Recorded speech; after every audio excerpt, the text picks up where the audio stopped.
మన ఇళ్లలో ఎవరైనా పెద్దవాళ్ళు ఉంటే అంటే ఒక 65-70 దాటిన వాళ్ళు సడన్గా డల్ అయ్యారనుకోండి, వాళ్ళు సడన్గా డ్రౌజీ అయ్యారనుకోండి, కొంచెం మగతగా ఉన్నారనుకోండి, రెండు ముఖ్యమైన కారణాలండి.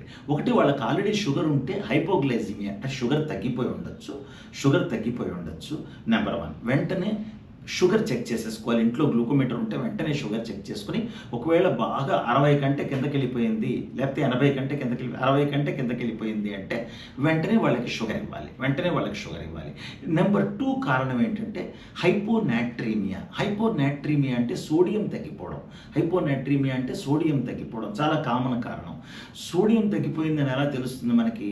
వెంటనే మనం సీరం ఎలక్ట్రోలైట్స్ అని టెస్ట్ చేయాలి. సోడియం పొటాషియం అర్జెంటుగా చెక్ చేయించి సోడియం కనుక తగ్గిపోతే వాళ్ళకి ఏదో విధంగా మనం సోడియం క్లోరైడ్ అంటే మనం ఇంట్లో ఉన్న ఉప్పు ద్రావకం ఇవ్వాలి, ఏదో విధంగా ఇవ్వాలి.